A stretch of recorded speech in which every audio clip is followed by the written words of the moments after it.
પહેલો પ્રશ્ન છે વી.કે. પટેલ, હું આપ સાહેબને પૂછવા માગું છું કે ગ્રામ પંચાયતમાં મહિલા સભ્ય પતિ પંચાયતનો વહીવટ અને પંચાયતના હસ્તકના કામો વહીવટ કરી શકે? માહિતી આપશો. સૌપ્રથમ તો વી.કે. પટેલ ભાઈનો ખૂબ ખૂબ ધન્યવાદ કે કાયદાની વાતોના મંચ ઉપર એમણે પોતાનો પ્રશ્ન મૂક્યો છે. મિત્રો, એમનો પ્રશ્ન એવો છે કે આપણે ઘણી વખત જોઈએ છીએ કે ગામડામાં જે સરપંચ હોય છે એ મહિલા સરપંચ હોય છે અને આ મહિલા સરપંચ છે એ આમ જોવામાં આવે તો એ એક હાઉસવાઈફ હોય છે અને પોતે ઘરકામ જ કરતી હોય છે, પરંતુ સમગ્ર પંચાયતનો વહીવટ છે એ એમનો પતિ કરતો હોય છે. ઘણી વખત એમનો પુત્ર કરતો હોય છે અથવા તો એના કોઈ પણ બીજા સગા મારફત પંચાયતનો વહીવટ કરવામાં આવતો હોય છે. આવું આપણે ઘણી બધી જગ્યાએ જોવા આપણને મળે છે.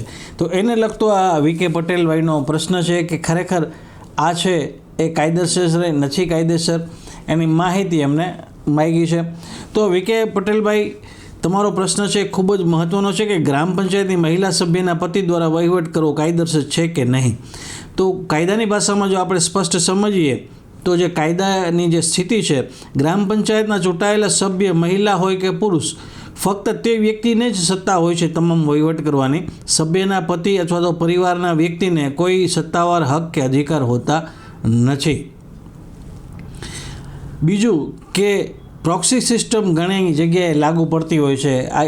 આપણે કંઈ કંપનીઓમાં મતદાન હોય તો એમાં પ્રોક્સી આપીને કોઈ બીજી વ્યક્તિ આપણી બદલે મત આપી આવી શકે. આ ડિરેક્ટરોની ચૂંટણી હોય એમાં તો ઘણી જગ્યાએ સરપંચના પતિ અથવા સભ્ય પતિ વહીવટ ચલાવે છે, પણ આ કાયદેસર રીતે માન્ય હોતું નથી. કાયદામાં આવી કોઈ પ્રોક્સી સિસ્ટમ પણ એલાવ કરવામાં આવી નથી. આ પ્રકારની જો ગતિવિધિ હોય તો એને અનઓથોરાઇઝ ઇન્ટરફિયરન્સ એટલે અનઅધિકૃત હસ્તક્ષેપ ગણી શકાય. જો આવી સ્થિતિ હોય તો શું કરવું? આવી સ્થિતિ હોય તો તમામ પુરાવાઓ તમારે તો એકઠા કરવા પડે કે આ જે સરપંચ છે એ મહિલા સરપંચ પોતે કંઈ વહીવટ કરતા નથી, પણ એમના પતિ કે એના બીજા કોઈ પરિવારના સભ્યો કરે છે. તો એને લગતા વિડીયોગ્રાફ્સ છે, ફોટોગ્રાફ્સ છે, પછી મિટિંગમાં એમની હાજરી હતી કે નહીં. માની લો ઘણી વખત મહિલા સરપંચની મિટિંગમાં હાજરી ન હોય, પરંતુ ઠરાવમાં અને મિનિટ બુક્સમાં અને બધે મહિલા સરપંચની સહીઓ થઈ ગઈ હોય, એ એમના પરિવારના સભ્યોએ કરી હોય. તો આવા બધા પુરાવાઓ આરટીઆઈ દ્વારા તમારે પહેલાં એકઠા કરવા પડે. તમામ પુરાવાઓ, સજ્જડ પુરાવાઓ ભેગા થઈ ગયા બાદ આ અંગે તાલુકા વિકાસ અધિકારીને તમારે ફરિયાદ આપવી પડે.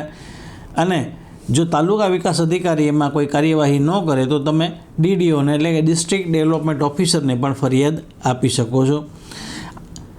આ ફરિયાદ આપ્યા પછી ડિસ્ટ્રિક્ટ ડીડીઓ જે હોય છે, ડિસ્ટ્રિક્ટ ડેવલપમેન્ટ ઓફિસર, એ આમાં તપાસના આદેશ આપી શકે છે. માની લ્યો કે ટીડીઓ કે ડીડીઓ બેમાંથી કોઈ કાંઈ કાર્યવાહી ન કરે તો તમારે જિલ્લા કલેક્ટરશ્રીને ફરિયાદ પણ તમે આપી શકો છો.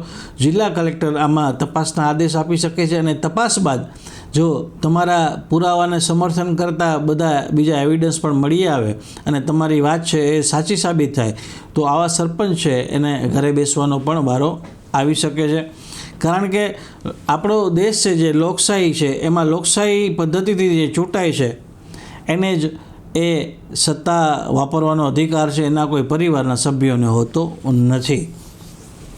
તો પટેલ સાહેબ, હું આશા રાખું છું કે તમને મારા આ જવાબથી સંતોષ થયો છે અને તમને પૂરતું કાનૂની માર્ગદર્શન અને તમારી મૂંઝવણ છે એ ક્લિયર થઈ હશે.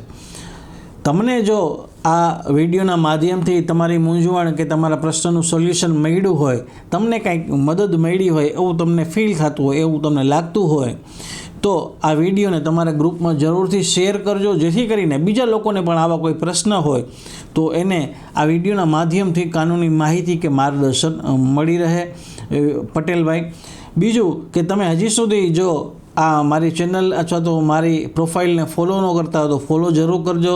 યુટ્યુબ ઉપર પણ કાયદાની વાતોના નામથી આપણી ચેનલ કાર્યરત છે, ઇન્સ્ટાગ્રામમાં પણ કાયદાની વાતો કાર્યરત છે અને ફેસબુકમાં આપણું પેજ પણ છે કાયદાની વાતોના નામનું.